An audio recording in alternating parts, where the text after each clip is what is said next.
Hi and welcome to Golf Mind Plays, one of many new videos that will help you unravel the mysteries of the golf rules.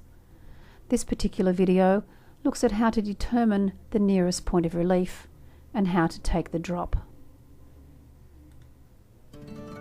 Determining the nearest point of relief and where to take a drop is an often misunderstood and incorrectly played rule. You will see here that the golfer's swing is impeded by the staked tree, which is an immovable obstruction. So she may take free relief, that is, without penalty. The next few slides will show you how to do this correctly. The definition for the nearest point of relief can be found at the front of your rulebook.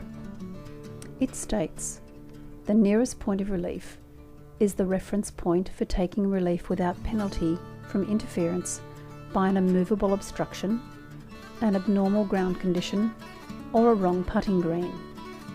It is the point on the course nearest to where the ball lies, that is not nearer the hole, and where, if the ball was so positioned, no interference by the condition from which relief is sought would exist for the stroke the player would have made from the original position, if the condition were not there.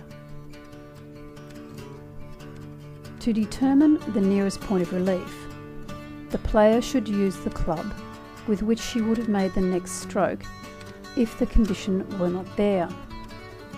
She must then simulate the address position, the direction of play, and the swing for such a stroke.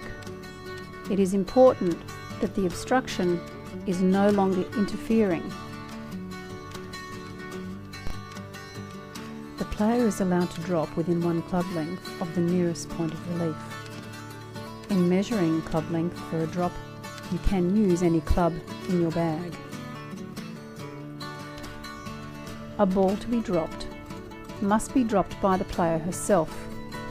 She must stand erect, hold the ball at shoulder height and at arm's length, and drop it. The drop must land inside that one club length that you've measured from the nearest point of relief.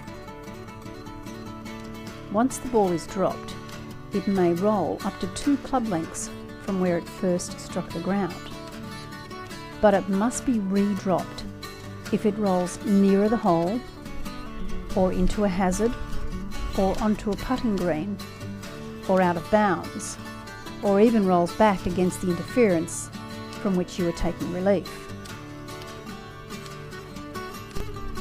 Thanks for listening, and I hope this has helped you solve the mystery of how to take a drop and how to find the nearest point of relief.